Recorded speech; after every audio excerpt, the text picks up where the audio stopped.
ಐಕೋರಾರ್ಯಪ್ರಿಯಂ ಶಿಷ್ಯಂ ಗುರುವರದೇಂದ್ರಪದಾರ್ಚಕಂ ಸದಾ ಸುಳಾದಿಪದವಕ್ತಾರಾಂ ಕುಪ್ಪೇರಾಯ ಗುರುಂಭಜೆ. ಅಜ್ಞಾನತಿಮಿರಚ್ಛೇದಂ ಬುದ್ಧಿಸಂಪತ್ಪ್ರದಾಯಕಂ ವಿಜ್ಞಾನ ವಿಮಲಂ ಶಾಂತಂ ವಿಜಯಾಖ್ಯ ಗುರುಂಭಜೆ. ಶ್ರೀ ವಿಜಯದಾಸಾರ್ಯ ವಿರಚಿತ ಸಾಧನಾ ಭಾಗ ಸುಳಾದಿ. ಜನನವ ನೋಡಿಯ ಜನನದಲ್ಲಿ ಹುರುಳಲ್ಲ, ಗಣವನ್ನು ನೋಡಿಯ ಗಣದಲ್ಲಿ ಹುರಳಿಲ್ಲ, ಗುಣವನ್ನು ನೋಡಿಯ ಗುಣದಲ್ಲಿ ಹುರಳಿಲ್ಲ, ಮನವನ್ನು ನೋಡಿಯ ಮನದಲ್ಲಿ ಹುರಳಿಲ್ಲ, ತನುವನ್ನು ನೋಡಿಯ ತನುವಿಲಿ ಹುರಳಿಲ್ಲ, ಜನನ ಗಣ ಗುಣ ಮನತನವೆಂಬೋದಿನಿತು, ಗುಣವಾದರೂ ಒಂದನಲಾಗದು, ದಿನ ಪ್ರತಿದಿನ ಶುದ್ಧನು ಎನಿಸಲಿಲ್ಲ, ಧನವಂತನೆಂಬೋ ಪೆಸರು ಬರಿದೆ ಒಂದು ಕಾಸನು ಕಾಣದವನಂತೆ, ನಾನುತ್ತಮ ದಾಸನು ಎಂದೆನಿಸುವೆನು, ಗುಣವ ನೋಡಲು ಬರಿದೆ ಅನಿರುದ್ಧ ವಿಜಯ ವಿಠಲ, ನಿನ್ನ ಶ್ರವಣ ಮನನ ಧ್ಯಾನ ಮಾಡದೆ ಮನುಜಾಧಮನಾದೆ, ಹಸ್ತು ಕಕ್ಕರನಾಗಿ ಪ್ರಸ್ಥ ಮಾಡುವ ಗೃಹಸ್ಥನ ಮನೆಯಲ್ಲಿ ಹೊಸ್ತಲ ಕಾಯ್ದು ರಸ್ತಳದವನೆಂದು ಮಸ್ತಕವನು ಬಾಗಿ ಹಸ್ತಗಳ ಮುಗುಚಿ ಸ್ವಸ್ತಿಯನ್ನೇ ಪೇಳಿ ಅಸ್ಥಿ ಎನಿಸಿಕೊಂಡು ಅಸ್ತಂಗತಾಗಿದ್ದು ಸ್ವಸ್ಥಲದಲ್ಲಿ ತಿಂಬೆ ಅಸ್ಥಿ ಹೂಳೆ ತನಕ ಸ್ವಸ್ತಿ ದಕ್ಷಿಣ ನಾಮ ವಿಜಯ ವಿಠಲರೇಯ, ಹಸ್ತಗಾರಿ ನಿನ್ನೋ ವಾಸ್ತಿ ಮಾಡಿದರೆ ಸಮಸ್ತ ಷಡುರಸನ್ನ ನಾಸ್ತಿಯನ್ನ ಬಲ್ಯ, ಪರರಾನಾಶ್ರಯಿಸಿ ಉದರ ಪೂರವೆನೆಂಬೋ ತಿರುಕಾಬಡಿವಾರವ ಒಂದಲ್ಲದೆ, ಭರದಿಂದ ರುಚಿ ವಸ್ತ ಕಲಿಸಿ ನಾಲಿಗೆಯಲ್ಲಿ ಇರಿಸಲು ಕೊನೆಯಲ್ಲಿ ತೋರುವುದು ಮಗುಳೆ, ಹೊರಗೆ ಉಗಳಲು ಇಲ್ಲ ಒಳಗೆ ನುಂಗಲು ಇಲ್ಲ, ಅರಿವಾದು ರುಚಿ ತೆರನಂಗಳು, ಪರರ ಬೇಡದೆ ಶ್ರೀ ಹರಿನಾಮಾಮೃತವನ್ನು ಸುರಿದರೆ ಒಳ ಹೊರಗೆ ಇಹ ಪರದಲ್ಲಿ, ಪರಿಪೂರ್ಣವಾಗಿ ಸ್ವಾದವನು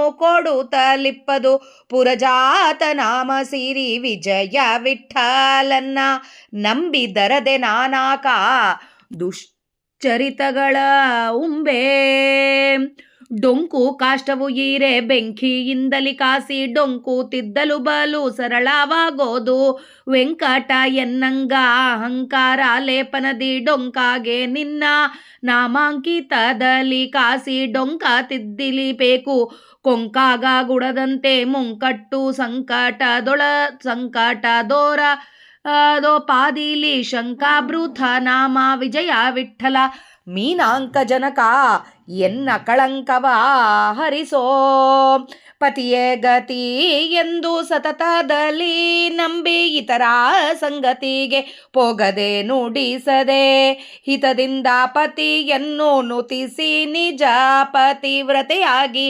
ಸಮ್ಮತವಿರಲು, ಚತುರ ನಾರಿಯ ಖತಿಗೊಂಡನು ಕಲು, ಪ್ರತಿಮಾನೆ ಸೇರುವಳೆ ಹತವಾದರು, ಪ್ರತಿದೈವವಿಲ್ಲನ ದ್ವಿತೀಯ ನೀನೆಂದು ನಿಶ್ಚಿತವಾಗಿ ತಿಳಿದು ನಮಿತನಾದೇನೋ, ಕ್ರತುನಾಮನೇ ವಿಜಯ ವಿಠಲ ದೇವೋತ್ತಮ, ಹಿತ ಮಾಡಿದರೆ ಕೀರುತಿ ನಿನಗೆಲ್ಲೆದೋ, ಹೆಣ್ಣು ಹೀನವಾಗೆ ತವುರ ಮನೆಯೇ ಗತಿ, ಹೊನ್ನು ಹೀನವಾಗೆ ಪಂಚಾಲನೆ ಗತಿ, ಕಣ್ಣು ಹೀನವಾಗೆ ಕುಳಿತ ಸ್ಥಳವೇ ಗತಿ, ನಿನ್ನ ಸೇವಕನೀಗ ನ್ಯೂನ ಗುಣನಾಗೆ ನಿನ್ನ ಪಾದವೇ ಗತಿ, ಪನ್ನಂಗ ಶಯನ ಇನ್ಯಾರು ಸೇರುವ ಇನ್ಯಾರು ಕೇಳುವ, ಚೆನ್ನಾಗಿ ತೋರುವುದು ಚೆನ್ನಿಗರಾಯ ಘನ್ನ ಸಿರಿವಂತ ತನ್ನ ಪಡಿತೊತ್ತ, ಅನ್ಯರು ಕರಿಯಲು ಕಣ್ಣೆತ್ತಿ ನೋಡರು, ನಿನ್ನ ಭೀತಿಯಿಂದ ಮನ್ನಣೆಗೈವಾರು, ನಿನ್ನ ಸೇವಕವೋರನ್ನ ವಾಲ್ಗೈಸಲು, ನಿನ್ನದೇ ಘನವೈ ಚಿನ್ನ ಚಿರಕಾಲ, ಪನ್ನಗಶಾಯಿ ಶ್ರೀ ವಿಜಯ ವಿಠಲರೇಯ, ನಿನ್ನವರ ಡೊಂಕು ನೀನೇ ತಿದ್ದಲಿ ಬೇಕು. ಮಧ್ವಾಂತರ್ಗತ ಶ್ರೀಕೃಷ್ಣಾರ್ಪಣಮಸ್ತು. ಜಯ ವಿಜಯರಾಯ. ಈ ಸುಳಾದಿ ಅಪೂರ್ಣವಾಗಿದೆ, ಆದಿತಾಳ ಮತ್ತು ಜೊತೆ ಸಿಕ್ಕಿಲ್ಲ, ಹೀಗಾಗಿ ಅಲ್ಲಿಗೆ ನಿಲ್ಲಿಸ್ಬೇಕಾಗಿ ಬರ್ತಾ ಇದೆ. ಹರೇ ಶ್ರೀನಿವಾಸ. ಹರಿ ಶ್ರೀನಿವಾಸ. ಇವತ್ತಿನ ಸುಳಾದಿ ಶ್ರೀ ವಿಜಯದಾಸಾರ್ಯ ವಿರಚಿತ ಸಾಧನಾಭಾಗ ಸುಳಾದಿಯಲ್ಲಿ ವೈರಾಗ್ಯದ ಲಕ್ಷಣ, ಜನನಾದಿಗಳ ಹೀಯಾಳಿಕೆ, ಬಾಕುಳಿತಕತ್ವ ನೀಗಿ ಮಿತಾಹಾರದಿಂದ ಆಚರಣೆ, ಎಲ್ಲ ಅತಿಯಾದ ಆಸೆಗಳು ಬಿಟ್ಟು ವೈರಾಗ್ಯದಲ್ಲಿಂದ ಏನು ಜನನದಲ್ಲಿ ಏನಿದೆ ಇವೆಲ್ಲ ಹೇಳುವ ಸುಳಾದಿ ಇದು. ಧ್ರುವತಾಳದೊಳಗೆ ಜನನವ ನೋಡಿಯ ಜನನದಲ್ಲಿ ಹುರುಳಿಲ್ಲ ಅಂತ ಹೇಳ್ತಾ ಇದ್ದಾರೆ ವಿಜಯದಾಸರಲ್ಲಿ. ಜನನವ ನೋಡಿಯ, ಜನನ ನೋಡಿದ್ದೀಯಾ ನೀನು? ಏನದ ಇದರೊಳಗೆ? ಏನು ಆಸಕ್ತಿ ಏನಿದ್ದದ? ಶಾಶ್ವತ ಇದ್ದದ ಜನನ? ಹುಟ್ಟಿದವರೆಲ್ಲ ಇರ್ತಾರ? ಅದೂ ಇಲ್ಲ. ಹಾಗಂತೇಳಿ ಈ ಅರ್ಥನೇ ಇಲ್ಲ ಜನನದ್ರೊಳಗೆ. ಹುರಿ ಎಂಬೋದೇ ಇಲ್ಲ. ಗಣ, ಈ ಫ್ಯಾಮಿಲಿ ಅಂಥೇಳಿ, ಸ್ಟೇಟಸ್ ಅಂಥೇಳಿ ಈ ಗಣಗಳು ಇದರೊಳಗೆ, ಅದರೊಳಗೆ ಏನಿದ್ದದ ಅದ್ರೂ ಅರ್ಥ ಇಲ್ಲ. ಗುಣಗಳು, ಅಲ್ಲಿ ಪೂರ್ಣತ್ವ ಇಲ್ಲ ನಮ್ಮ ಹತ್ರ. ಏಸು ಗುಣಗಳು ಇದ್ದಾವೆ, ಅದರೊಳಗೆ ಪೂರ್ಣತ್ವನೇ ಇಲ್ಲ ನಮಗೆ. ಹಾಗೆ ಮನಸ್ಸಿನಲ್ಲಿ ನಿತ್ಯ ಶುದ್ಧತೆ ಇಲ್ಲ ಅಂತ ಹೇಳ್ತಾ ಇದ್ದಾರೆ ವಿಜಯದಾಸರಲ್ಲಿ. ಜನನ ಮರಣ, ಜನನ ಶುದ್ಧತ್ವ ಇಲ್ಲ, ಗಣಗಳು ಶುದ್ಧತ್ವ ಇಲ್ಲ, ಗುಣಗಳು ಶುದ್ಧತ್ವ ಇಲ್ಲ, ಅದು ನಿತ್ಯನೂ ಅಲ್ಲ, ಹುರುಳಲ್ಲ. ಮನಸ್ಸು ಕೂಡ ಹಾಗೆ, ಮನದಲ್ಲಿ ಹುರಳಿಲ್ಲ. ತನುವು, ನಮ್ಮ ಶರೀರ, ಇದೂ ಶಾಶ್ವತ ಅಲ್ಲ, ಇದಕ್ಕೆ ಅರ್ಥನೇ ಇಲ್ಲ. ಒಂದು ದಿವಸ ದಪ್ಪ ಇರ್ತೀವಿ, ಒಂದು ದಿವಸ ತೆಳ್ಳಗಾಗ್ತೀವಿ, ಒಂದು ದಿವಸ ಒಬ್ಬರು ಹೀಗಿರ್ತಾರೆ, ಒಬ್ರು ಹಾಗಿರ್ತಾರೆ. ಯಾವುದು ಒಂದೇ ಥರ ಇರೋದು ಶಾಶ್ವತನೂ ಅಲ್ಲ, ಇದರೊಳಗೆ ಅರ್ಥನೂ ಇಲ್ಲ. ಜನನ, ಗಣ, ಗುಣ, ಮನ, ತನುವು ಇವೆಲ್ಲ ಗುಣವಾದರೂ ಒಂದನಲಾಗದು. ದಿನ ಪ್ರತಿದಿನ ಶುದ್ಧನೂ ಎನಿಸಲಿಲ್ಲ. ಇಷ್ಟೆಲ್ಲ ಯಾವುದು ಒಂದು ಕೂಡ ಒಂದಂತ ಹೇಳಬೇಡ, ಯಾವುದ್ರೊಳಗೂ ಪ್ರತಿದಿನದೊಳಗೆ ಯಾವುದು ಶುದ್ಧನ ಅನ್ನಿಸ್ಲಿಲ್ಲ, ಅರ್ಥ ಇಲ್ಲಾರ್ದಾಗ ಆಗಿದೆ ಅಂತ ಹೇಳ್ತಾ ಇದ್ದಾರೆ ಇಲ್ಲಿ. ಗುಣ, ನನ್ನ ಗುಣ ಅರ್ಥ ಇಲ್ಲಾರ್ದಾಗಿದೆ. ಇದಕ್ಕಂದರೆ ನಿನ್ನ ಪಾದಾರವಿಂದಲ ಬಿಡಲಾರ್ದಾಗಿ ನನ್ನ ಗುಣ ಇದ್ರೇನು ಇರಲಿಲ್ಲ ಅಂದ್ರೇನು. ಧನವಂತನೆಂಬೋ ಪೆಸರು ಬರ್ತಾ ಇದೆ ಅಷ್ಟೇ, ಅದೊಂದೇ ಬರ್ತದ. ಬಂದರೆ ಏನೋ ರೊಕ್ಕ ಸಂಪಾದಿಸಿಟ್ಟಿದ್ರೆ ಧನವಂತನೆಂಬೋ ಹೆಸರು ಬರ್ತದ. ಕಾಸನು ಕಾಣದವನಂತೆ. ಧನವಂತ ಅಂತ ಹೆಸರಿದ್ದು ಕಾಸು ಕಾಣಿಸ್ಲಾರ್ದಾಗಿದ್ದರೆ ಹೇಗಿರ್ತಾನೋ ಆ ಥರ ನಾನು ಉತ್ತಮ ದಾಸನು ಎಂದೆನಿಸುವೆನು. ನಾನು ಉತ್ತಮ ದಾಸ ಅಂತ ಹೇಳ್ತೀವಾಗಲಿ, ಗುಣವನ್ನು ನೋಡಿದರೆ ಬರಿದೇ ಗುಣ, ನನ್ನ ಹತ್ರ ಏನೂ ಇಲ್ಲ. ನಾವು ಹೇಳ್ತಾ ಇರ್ತೀವಿ ನಾವು ದೊಡ್ಡ ಭಗವದ್ಭಕ್ತರು, ನಾವು ಹೀಗಿರ್ತೀವಿ ಹಾಗೆ. ಏನು ಗುಣಗಳು ಏನಿದ್ದಾವೆ ನಮಗೆ? ದೇವರ ಪಾದಾರವಿಂದಗಳಲ್ಲಿ ಬೀಳ್ತಾ ಇದ್ದೀವ ನಾವು ನಿತ್ಯ ನಾವು ಸಂಸಾರದೊಳಗೆ ಬಿದ್ದು ತೇಲಾಡ್ತಾ ಇದ್ದೀವಿ ಅಂಥೇಳಿ ಮನನ ಧ್ಯಾನ ಮಾಡಲಾರ್ದಾಗಿದ್ದರೆ, ನಿನ್ನ ಶ್ರವಣ ಮನನ ಧ್ಯಾನ ಮಾಡಲಾರ್ದಾಗಿದ್ದರೆ ಅಧಮ ಮನುಜ ಆಗ್ತಾನೆ ಅವನು ಅಂಥೇಳಿ ವಿಜಯದಾಸರು ಇಲ್ಲಿ ಗಟ್ಟಿಯಾಗಿ ಹೇಳ್ತಾ ಇದ್ದಾರೆ. ಆಮೇಲೆ ಎರಡನೇದ್ದು ಇದರೊಳಗೆ ಹಸ್ತು ಕಕ್ಕರನಾಗಿ, ಇಲ್ಲಿ ಕೈಯಲ್ಲಿ ಕಡ್ಡಿ ಹಿಡಿದು ಬೇಡಿಗಾರನಂತೆ ಭಿಕ್ಷೆ ಬೇಡೋ ಥರ ಗೃಹಸ್ಥನ ಮನೆಯಲ್ಲಿ ಬಾಗಿಲಲ್ಲಿ ಹೋಗಿ ನಿಂತು ನಾನು ಪರದೇಶಿ ಅಂತ ತಲೆಬಾಗಿ ಸ್ವಲ್ಪ ದಾನ, ಅಸ್ಥಿ ಸಿಗುತ್ತೆ ಅಂತ ಸ್ವಲ್ಪ ದಾನ ಸಿಗ್ತದೇನೋ ಅಂತ ನಿರೀಕ್ಷಣಿ, ಕೊನೆಗೆ ನಿರಾಶವಾಗಿ ಸಿಕ್ಕಿದ್ದು ಏನೋ ಒಂದು ಸ್ವಲ್ಪ ಅಲ್ಪ ಆಹಾರ ತಿಂದು ಕೊನೆಗೆ ಅದನ್ನೇ ಹೊಟ್ಟೆಯಲ್ಲಿ ಇಟ್ಕೊಂಡು ಬದುಕಬೇಕು. ಸಾಯೋ ತನಕ ನಾವು ಬೇಡ್ತಾನೆ ಬದುಕ್ತಾ ಇದ್ದೀವಿ. ಓ ಸ್ವಾಮಿ, ಸ್ವಸ್ತಿ ದಕ್ಷಿಣ ನಾಮ ವಿಜಯ ವಿಠಲರೇಯ, ನಿನ್ನನ್ನು ಶರಣಾಗ್ಲಾರ್ದಾಗಿ ಜನರ ಹತ್ರ ಹೋಗಿ ನಾನು ಆಗ್ತಾ ಇದ್ದೀನಲ್ಲೋ, ಅವ್ರನ್ನ ಕೇಳ್ತಾ ಇದ್ದೀನಲ್ಲಪ್ಪ ಸ್ವಾಮಿ, ಅದು ಕೊಡು ಇದು ಕೊಡು ಅಂತ ಕೈ ಕಟ್ಟಿಕೊಂಡು ಅವ್ರ ಮುಂದೆ ನಿಂತು ಸ್ವಸ್ತಿ ಹೇಳಿ, ಅವರಿಗೆ ಒಳ್ಳೆಯದು ಹೇಳಿ, ದೇವರ ನಾಮಗಳು ಅದು ಏನೇನೋ ಹೇಳ್ಕೊಟ್ಟು ಅವರಿಗೆ ಒಳ್ಳೆಯದು ಅಂತ ಹೇಳ್ಕೊಟ್ಟು ಮನೆಗೆ ಹೋಗಿ ಬೇಡ್ಕೊಂಡು ತಿಂತಾ ಇದ್ದೀನಿ ಸ್ವಾಮಿ. ನಿನ್ನನ್ನು ಶರಣಾಗತನಾಗಿ ಉಪಾಸನೆ ಮಾಡಿದರೆ ಈ ಜೀವನದಲ್ಲಿ ಇದ್ದ ಷಡ್ರಸಗಳು, ಮಧುರ, ಆಮ್ಲ, ಲವಣ, ಕಟು, ತಿಕ್ತ, ಕಷಾಯ, ಇವೆಲ್ಲ ಏನು ಷಡ್ರಸಗಳಿದ್ದಾವೆ ಅದನ್ನೆಲ್ಲ ಕಳೆದು ಹೋಗ್ತವೆ ಅಂತ ಹೇಳ್ತಾರಲ್ಲೋ, ಎಲ್ಲ ರಸಗಳು ಪರಿಪೂರ್ಣವಾಗಿ ಸಿಗ್ತಾವೋ ಸ್ವಾಮಿ. ನಿನ್ನ ನಂಬಿದರೆ ನಾನು ನಿನ್ನ ಬಿಟ್ಟು 4 ಜನ ಹತ್ರ ಹೋಗಿ ಕೈ ಚಾಚಿ ಬೇಡ್ತಾ ಇದ್ದೀನಿ ಸ್ವಾಮಿ, ಇದನ್ನು ನನ್ನ ಕಾಪಾಡು ಅಂತ ಹೇಳಿ ಇಲ್ಲಿ ವಿಜಯದಾಸರು ಹೇಳ್ತಾ ಇದ್ದಾರೆ. ಮುಂದೆಂದು ನಾಳೆ ನೋಡೋಣ. ಮಧ್ವಾಂತರ್ಗತ ಶ್ರೀಕೃಷ್ಣ ಅರ್ಪಣಮಸ್ತು. ಜೈ ವಿಜಯರಾಯ. ಹರೇ ಶ್ರೀನಿವಾಸ. ಇವತ್ತು ನಾವು ಶ್ರೀ ವಿಜಯದಾಸಾರ್ಯ ವಿರಚಿತ ಸಾಧನಾ ಭಾಗ ಸುಳಾದಿಯಲ್ಲಿ ವೈರಾಗ್ಯದ ಲಕ್ಷಣ, ಜನನಾದಿಗಳ ಹೀಯಾಳಿಕೆ, ಬಾಕುಳತ್ವ, ಇದನ್ನು ಯಾವ ಥರ ಮಿತಾಹಾರದಿಂದ ಆಚರಣೆ ಮಾಡಬೇಕು, ಯಾವ ಥರ ಈ ವೈರಾಗ್ಯವನ್ನು ನೋಡಬೇಕು ಅಂತ ಹೇಳೋ ಸುಳಾದಿಯನ್ನು ಅರ್ಥ ತಿಳಿಲಿಕ್ಕೆ ಪ್ರಯತ್ನ ಮಾಡಿದ್ವಿ. ನಿನ್ನಿನ ದಿನ ಎಲ್ಲ ಯಾವುದ್ರೊಳಗೆ ಅರ್ಥ ಇಲ್ಲ, ಜನನದರೊಳಗೆ ಅರ್ಥ ಇಲ್ಲ, ಗುಣದೊಳಗೆ ಅರ್ಥ ಇಲ್ಲ, ಮನಸ್ಸಿನಲ್ಲಿ ಅರ್ಥ ಇಲ್ಲ, ಎದರೊಳಗೂ ಇಲ್ಲ. ನಿನ್ನ ನಾಮಸ್ಮರಣೆಯಲ್ಲಿ ಮಾತ್ರ ಅರ್ಥ ಇರೋದು. ಇದ್ರ ಎಷ್ಟು ದಿನ ನಮ್ಮ ಜೊತೆಗೆ ಬರುತ್ತೆ, ಜನನ ಹುಟ್ಟಿದ್ದೀವಿ, ಎಷ್ಟು ದಿನ ನಾವು ಇದೇ ಥರ ಇರ್ತೀವಿ, ಗುಣಗಳು ಬದಲಾವಣೆ ಆಗ್ತಾ ಇರ್ತವೆ, ಆದರೂ ನಿನ್ನ ನಾಮಸ್ಮರಣೆಯಲ್ಲಿ ತೇಲಾಡಿದರೆ ಸಾಕು ಅಂತ. ಹಾಗೆ 4 ಜನ ಮನೆಗೆ ಹೋಗಿ ಬೇಡ್ಕೊಂಡು ತಿಂತಾ ಇದ್ದೀನಿ ಸ್ವಾಮಿ, ನಿನ್ನನ್ನು ಬೇಡಿದರೆ ಸಾಕು ಅಂಬೋ ಇದು ಬರ್ತಾ ಇಲ್ಲ ನನಗೆ ಅಂಥೇಳಿ ವಿಜಯದಾಸರು ಹೇಳಿದ್ದನ್ನು ಕೇಳಿದ್ವಿ. ಇವಾಗೆ ರೂಪಕ ತಾಳದಿಂದ ನೋಡೋಣ. ಪರರನ್ನಾಶ್ರಯಿಸಿ ಉದರ ಪೊರೆವನೆಂದು ತಿರುಕ ಬಡಿವಾರನ ಒಂದಲ್ಲದೆ, ಹೊಟ್ಟೆ ತುಂಬಿಸಿಕೊಡ್ಬೇಕು ಅಂಥೇಳಿ ಪರರ ಆಶ್ರಯ ಮಾಡಿ ಒಂದು ಬಗೆಯಿಂದ ವಂಚನೆ ಕುತಂತ್ರ ಆಗಿದೆ ನನ್ನಿಂದ. ಬರೇ ಪರರ ಆಶ್ರಯ, ಹೊಟ್ಟೆ ತುಂಬಿಸ್ಲಿಕ್ಕೆ ಅವ್ರ ಕಾಲಿಗೆ ಬಿದ್ದು ಅವರು ಕೇಳಿಕೊಂಡು ತಿಂತಾ ಇದ್ದೀನಿ. ಹಾಗೆ ಇದ್ದಾಗೆ ಕೊನೆಗೆ ಅದು ಆಹಾರ ನಾಲಿಗೆ ಮೇಲೆ ಇಟ್ಟರೆ ಕೂಡ ಅದು ಕಹಿಯಾಗೇ ಇರ್ತದ, ಅದು ಚಲೋ ರುಚಿ ಅಂತ ಅನಿಸೋದೇ ಇಲ್ಲ, ಹೊರಗೆ ಉಗುಳಕ್ಕೆ ಆಗಲ್ಲ. ಇದೆಲ್ಲ ಸುಖ ದುಃಖಗಳಿದ್ದಂಗೆ.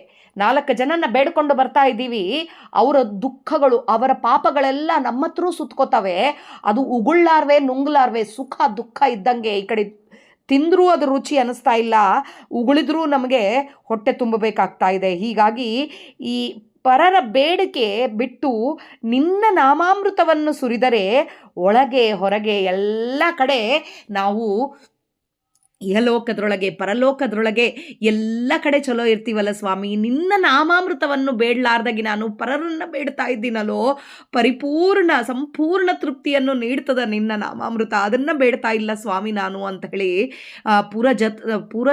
ಜತು ನಾಮ ವಿಜಯ ವಿಠಲ ಪುರಜನರಿಗೆ ಆಶ್ರಯನಾದ ಸ್ವಾಮಿಯನ್ನು ನಂಬಿದರೆ ಭಯವಿಲ್ಲ ನಾನು ಅಂಥೇಳಿ ಈ ಎಲ್ಲ ದುಷ್ಟತೆಗಳ ತ್ಯಜನೆ ಆಗ್ತವೆ, ಅಹಂಕಾರಗಳಲ್ಲಿಂದ ಹೊರಗೆ ಬರ್ತೀವಿ. ಅವನ ನಾಮಾಮೃತದಲ್ಲಿ ಇರಬೇಕು. ಪರರ ಮೇಲೆ ಅವಲಂಬಿಸಿ ಹೊಟ್ಟೆ ತುಂಬಿಸುವ ಜೀವನ ಮೇಲ್ನೋಟಕ್ಕೆ ಸುಖ ಕಂಡ್ರೆ ಕೂಡ ಅದರ ಒಳಗೆ ಕಹಿಯೇ ಇರ್ತದ ಅಂತ ವಿಜಯದಾಸರು ಇಲ್ಲಿ ಹೇಳ್ತಾರೆ. ಉಗುಳಲಾರ್ವೆ ಈ ಸುಖವನ್ನು, ಇಂಥ ಸುಖವನ್ನು ಉಗುಳಲಾರ್ವೆ ನುಂಗಲಾರ್ವೆ ಮನಸ್ಸಿಗೆ ತೀವ್ರ ಅಶಾಂತಿ ಉಂಟು ಮಾಡ್ತದ. ಆದರೆ ಹರಿಯ ನಾಮಾಮೃತ ಆಶ್ರಯಿಸಿದರೆ ಸಾಕು, ಬಾಹ್ಯ ಅಂತರಂಗವಾಗಿ ಈ ಲೋಕದೊಳಗೆ ಪರಲೋಕದೊಳಗೆ ಪೂರ್ಣ ತೃಪ್ತಿ ಕೊಡ್ತಾನೆ ಅಂಥೇಳಿ ಇಲ್ಲಿ ವಿಜಯದಾಸರು ಹೇಳ್ತಾ ಇದ್ದಾರೆ. ಆಮೇಲೆ ಜಂಪತಾಳದೊಳಗೆ ಡೊಂಕು ಕಾಷ್ಟವು, ಈ ಮರವು ಕಡ್ಡಿ ವಕ್ರ ಆದರೆ ಅದನ್ನು ಬೆಂಕಿಯಲ್ಲಿ ಇಟ್ಟರೆ ಅದು ಸೀದಾ ಆಗುತ್ತದ, ಸರಿಪಡಿಸೋದಕ್ಕೆ ಸುಲಭವಾಗ್ತದ. ಹಾಗೆ ಸ್ವಾಮಿ ನನ್ನ ಅಂಗಗಳ ಅಹಂಕಾರದಲ್ಲಿಂದ ಡೊಂಕು ಆಗಿದೆ ಅಪ್ಪ, ಅಹಂಕಾರ ಲೇಪನದಲ್ಲಿಂದ ನಿನ್ನ ನಾಮಾಮೃತಲಿಂದ ಇದನ್ನು ಕಾಸಿ ನಿನ್ನ ನಾಮ ಅಂಕಿತವಲಿಂದ ಈ ಬೆಂಕಿ ಈ ನಿನ್ನ ನಾಮದಲ್ಲಿಂದ ಈ ಬೆಂಕಿಯನ್ನು ಅವನ್ನು ನನ್ನ ಸುಟ್ಟು ಅಂದರೆ ಶುದ್ಧ ಮಾಡು, ನನ್ನ ಡೊಂಕು ತಿದ್ದಬೇಕಪ್ಪ ಈ ವಕ್ರತನವನ್ನು. ನನ್ನ ಅಂಗಗಳು ಎಷ್ಟು ಅಹಂಕಾರದಿಂದ ಇದ್ದಾವೋ ನಿನ್ನ ನಾಮದಲ್ಲಿಂದ, ನಿನ್ನ ನಾಮ ಅಂಬೋ ಬೆಂಕಿಲಿಂದ ಈ ವಕ್ರತನವನ್ನು ನೀನು ಸರಿಪಡಿಸು, ಮತ್ತು ಬೇರೊಂದು ಕೆಟ್ಟ ವಕ್ರತೆ ಉಂಟಾಗಲಾರ್ದಾಗಿ ನೋಡ್ಕೋ ಸ್ವಾಮಿ. ಮುಂದಿನ ಸಂಕಟಗಳೆಂಬ ಉಪದ್ರಗಳನ್ನು ಬರದಂತೆ ಶಂಖಧಾರಿಯಾದ ವಿಜಯ ವಿಠಲನೇ, ಮೀನಾಕ್ಷ ಜನಕನೇ, ನನ್ನ ಕಳಂಕಗಳನ್ನು ಸಂಪೂರ್ಣ ದೂರ ಮಾಡು ಅಂತ ಹೇಳಿ ಇಲ್ಲಿ ವಿಜಯದಾಸರು ಹೇಳ್ತಾ ಇದ್ದಾರೆ. ವಕ್ರವಾದ ನನ್ನ ಮನಸ್ಸನ್ನು ನಿನ್ನ ನಾಮ ಅಂಬೋ ಇದರಲ್ಲಿಂದ ಬೆಂಕಿಲೊಳಗೆ ನನ್ನ ಸುಟ್ಟು ಈ ಅಹಂಕಾರವನ್ನು ತೆಗೆದು ಬಿಡು, ತಿದ್ದು ಈ ಅಹಂಕಾರದನ್ನ ತಿದ್ದಿ ನನ್ನ ಪೂರ್ಣಗೊಳಿಸು, ನಿನ್ನ ದಾಸನ್ನ ಮಾಡಿಕೋ ಅಂಥೇಳಿ ಇಲ್ಲಿ ವಿಜಯದಾಸರು ಹೇಳ್ತಾ ಇದ್ದಾರೆ. ಆಮೇಲೆ ತ್ರಿವಿಡ ತಾಳದೊಳಗೆ ಪತಿವ್ರತೆ ಹೇಗೆ ಪತಿ ಅಂಥೇಳಿ, ಪತಿನೇ ಗಂಡನೇ ಏಕೈಕ ಆಶ್ರಯ ಅಂತ ನಂಬಿ ಬೇರೆ ಸಂಬಂಧಗಳನ್ನೆಲ್ಲ ಬಿಟ್ಟು ಅವಳು ಯಾವ ಥರ ಗಂಡನ ಜೊತೆಗೆ ಇದ್ದರೆ ಕೂಡ ಹಿತದಿಂದ ಪತಿಯನ್ನು ನುತಿಸಿ ನಿಜ ಪತಿವ್ರತೆಯಾಗಿ ಹಿತಭಾವದಿಂದ ಗಂಡನನ್ನು ಸ್ತುತಿಸಿ ನಿಜವಾಗಿ ಪತಿವ್ರತೆಯಾಗಿದ್ದರೆ ಕೂಡ ಚತುರನು ನಾರಿಯ ಕತಿಗೊಂಡು ನೂಕಲು, ಅಂದರೆ ಪತಿವ್ರತೆ ಸೇರುವಳೆ ಹತವಾದರೂ ಚತುರನಾದ ಗಂಡನು ಕೂಡ ಆಕೆಯನ್ನು ಮನೆಯಿಂದ ಹೊರಪಡಿಸಿದರೆ ಆಕೆ ಎಲ್ಲಿಗೆ ಹೋಗ್ತಾಳೆ. ಅದೇ ಥರ ಸ್ವಾಮಿ ನೀನೇ ನನ್ನ ಪತಿ, ಎಲ್ಲರಿಗೂ ಪತಿಯಾದವನು ಗಂಡನಾದವನು ಅಂದರೆ ನಮ್ಮಪ್ಪ ಶ್ರೀಹರಿ, ನಾನು ನಿನ್ನ ಬೇಡ್ಕೊತಾ ಇದ್ದೀನಿ, ನೀನೇ ಗತಿ ಅಂತ ಇದ್ದಾಗೆ, ನೀನೇ ಏಕೈಕ ದೇವ, ನಿನಗೆ ಸಮನಾದರೂ ಇಲ್ಲ, ನಿನ್ನ ಜೊತೆ ಇದ್ದಾಗೆ ನೀನು ನೂಕಿ ಬಿಟ್ಟರೆ ನಾನು ಎಲ್ಲಿಗೆ ಹೋಗಬೇಕು ಸ್ವಾಮಿ. ಅದಕ್ಕೆ ನನ್ನ ಅಹಂಕಾರವನ್ನು ತೆಗೆದು ನಿನ್ನ ಹತ್ರ ಕರ್ಕೋ. ಕ್ರತುನಾಮ ವಿಜಯ ವಿಠಲ ದೇವರಲ್ಲಿ ನೀನೇ ಶ್ರೇಷ್ಠ, ನೀನು ಹಿತ ಮಾಡದಿದ್ದರೆ ಕೀರ್ತಿ ನಿನಗೆ, ಹಿತ ಮಾಡಲಾರ್ದಾಗಿರಬೇಡಪ್ಪ, ಕೀರ್ತಿ ನಿನಗೇ ಅಲ್ಲಪ್ಪ ಎಲ್ಲ ಇರೋದು. ನನ್ನ ಹಿತದಾಗಿ ನನ್ನ ನೋಡ್ಕೊ ನೀನು.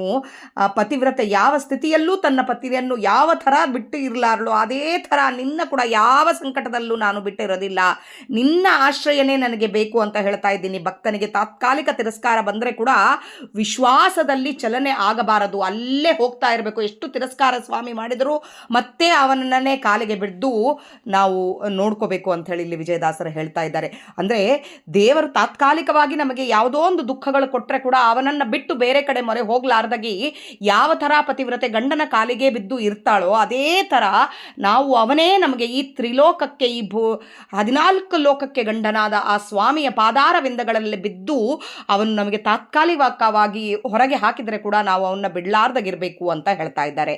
ಹಾಗೆ ಕೊನೆ ಇದು ಸಂಪೂರ್ಣ ಆಗಿಲ್ಲ ಈ ಸುಳಾದಿ. ಕೊನೆ 2 ಆದಿತಾಳ ಮತ್ತು ಜೊತೆ ಸಿಕ್ಕಿಲ್ಲ, ಅದಕ್ಕೆ ಅಟ್ಟತಾಳಕ್ಕೆ ಕೊನೆ ಆಗ್ತಾ ಇದೆ. ಹೆಣ್ಣು ಹೀನವಾಗಿ, ಹೆಣ್ಣು ದುರ್ಬಲಳಾದರೆ ಅವಳಿಗೆ ತವರು ಮನೆಯೇ ಗತಿಯಂತೆ. ಹೊನ್ನು ಹೀನವಾಗೆ ಹಣ ಇಲ್ಲಾರ್ದಾಗಿ ರೊಕ್ಕ ಇಲ್ಲ ಅಂತಂದರೆ ಅವನಿಗೆ ಸಾಲಗಾರನೇ ಆಶ್ರಯ ಆಗ್ತಾನೆ. ಹಾಗೆ ಕಣ್ಣುಗಳಿಲ್ಲ ಅಂದರೆ ತಾನಿದ್ದ ಸ್ಥಳದಲ್ಲೇ ಇರಬೇಕಾಗ್ತದ. ನಿನ್ನ ಸೇವಕನೀಗ ನ್ಯೂನ ಗುಣವಾಗೆ ನಿನ್ನ ಪಾದವೇ ಗತಿ. ಹಾಗೆ ನಿನ್ನ ಸೇವಕನಾದ ನಾನು ಗುಣಗಳಲ್ಲಿ ಏನು ಕಡಿಮೆ ಇದ್ದರೆ ಕೂಡ ನಿನ್ನ ಪಾದಗಳೇ ನನಗೆ ಏಕೈಕ ಆಶ್ರಯ. ಇನ್ಯಾರು ಸೇರುವರು, ಇನ್ಯಾರು ಕೇಳುವರು, ಇನ್ಯಾರು ನನ್ನ ನೋಡ್ಕೋತಾರಪ್ಪ, ನಿನ್ನ ಹೊರತು ಬೇರೆ ಯಾರನ್ನ ಶರಣಾಗಲಿ ನಾನು. ಚೆನ್ನಾಗಿ ತೋರದು ಚನ್ನಿಗರಾಯ, ನನ್ನನ್ನು ಒಳ್ಳೆಯ ದಾರಿಯಲ್ಲಿ ತೋರಿಸು ಪ್ರಭುವೇ. ಗನ್ನ ಸಿರಿವಂತ ತನ್ನ ಪಡಿತೊತ್ತ ಅಪಾರ ಐಶ್ವರ್ಯವಿರುವ ನೀನು, ನಿನ್ನ ಸೇವಕನು ನಾನು, ನನ್ನ ರಕ್ಷಣೆ ಮಾಡು. ಅನ್ಯರು ಕರೆಯಲು ಕಣ್ಣೆತ್ತಿ ನೋಡರು, ನಿನ್ನ ಭೀತಿಯಿಂದ ಮನ್ನಣೆಗೈವರು. ಇತರರು ಕರೆದರೂ ಕೂಡ ಗಮನಿಸರು, ನಿನ್ನ ಭಯ ಗೌರವದಿಂದ ಮಾತ್ರ ನನಗೆ ಮಾನ್ಯತೆ ದೊರಕ್ತದ.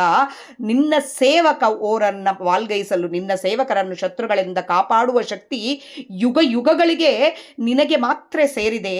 ಪನ್ನಗ ಶಾಯಿ ಶ್ರೀ ವಿಜಯ ವಿಠ್ಠಲರೇಯ, ನಿನ್ನವರ ಕೊಂಕು ನೀನೇ ತಿದ್ದಲಿಬೇಕು. ನನಗೆ ಇದ್ದ ಈ ಏನು ವಕ್ರತೆಗಳಿದ್ದಾವೋ, ಈ ಅಹಂಕಾರ ಇದ್ದದೋ ಅದನ್ನು ನೀನೇ ನೀನೇ ತೀರಿಸಬೇಕು. ನನಗೆ ಅಹಂಕಾರ ಇದೆ, ನೀನು ಕೊಟ್ಟಿದ್ದ ಅಹಂಕಾರ ಅದು, ನೀನೇ ತೀರಿಸಬೇಕು ಈ ಅಹಂಕಾರ. ಈ ಜಗತ್ತಿನಲ್ಲಿ ಯಾರಿಗೆ ಯಾವ ಕೊರತೆ ಇದ್ದರೆ ಕೂಡ ಅವನನ್ನೇ ಪಾದಾಶ್ರಯ ಮಾಡಬೇಕು. ನನ್ನ ಗುಣಗಳಲ್ಲಿ ಕಡಿಮೆ ಇದೆ, ನನಗೆ ಅಹಂಕಾರ ಇದೆ, ಇದನ್ನು ನೀನು ಕಡಿಮೆ ಮಾಡಬೇಕು, ತಿದ್ದಬೇಕು. ನಿನ್ನ ಹೊಣೆ ಅದು. ನೀನೇ ನನಗೆ ಸರ್ವಸ್ವ ಆಗಿ ನಿನ್ನ ಕಾಲಿಗೆ ಬಿದ್ದಾಗೆ ನೀನೇ ನನ್ನ ನೋಡ್ಕೋಬೇಕು, ನೀನೇ ನನ್ನ ದೋಷಗಳನ್ನು ತಿದ್ದಬೇಕು ಅಂತ ಹೇಳಿ ಇಲ್ಲಿ ವಿಜಯದಾಸರು ಸ್ವಾಮಿಗಳನ್ನೇ, ದೇವರನ್ನೇ ಕೇಳ್ಕೊತಾ ಇದ್ದಾರೆ ಇಲ್ಲಿ. ಆ ಥರ ನಾವು ಕೂಡ ನಿತ್ಯ ದೇವರನ್ನು, ನನ್ನ ಒಳಗಿದ್ದ ಅಹಂಕಾರಗಳನ್ನು ತಿದ್ದಿ ನಿನ್ನ ದಾಸನ್ನ ಮಾಡಿಕೋ ಅಂಥೇಳಿ, ದಾಸನ್ನ ಮಾಡಿಕೋ ಎನ್ನ ಅಂತ ಹೇಳಿದಾಗೆ ನಾವು ದೇವರ ದಾಸನ್ನ ಮಾಡಿಕೋ ಅಂಥೇಳಿ ಬೇಡ್ಕೋಬೇಕಾಗತ್ತೆ. ನಿತ್ಯ ನಮ್ಮ ಅಹಂಕಾರ ಖಂಡನೆ ಮಾಡಿಕೊಂಡು ನಿನ್ನ ಪಾದಾರವಿಂದಗಳಲ್ಲಿ ನಾನು ಶರಣಾಗತನಾಗಿದ್ದೇನೆ ಸ್ವಾಮಿ, ನನ್ನ ನೀನು ಕಾಪಾಡಿ ನನ್ನ ಕೊಂಕುಗಳನ್ನೆಲ್ಲ ತೆಗೆದುಹಾಕು ಅಂಥೇಳಿ ಬೇಡ್ಕೋಬೇಕಾಗತ್ತೆ. ಇದರಲ್ಲಿ ಏನಾದರೂ ತಪ್ಪುಗಳಿದ್ದಲ್ಲಿ ದಯವಿಟ್ಟು ಕ್ಷಮಿಸ್ರಿ. ನನ್ನ ಜೀವನ ಯೋಕ್ತಿಗೆ ಸ್ವಾಮಿ ಎಷ್ಟು ನುಡಿಸಿದ್ದಾನೋ ಅಷ್ಟೇ ಹೇಳಕ್ಕೆ ಪ್ರಯತ್ನ ಮಾಡಿರೋದು. ನಾಹಂಕರ್ತ ಹರಿಕರ್ತ ಮಧ್ವಾಂತರ್ಗತ. ಶ್ರೀಕೃಷ್ಣಾರ್ಪಣಮಸ್ತು. ಜಯ ವಿಜಯರಾಯ.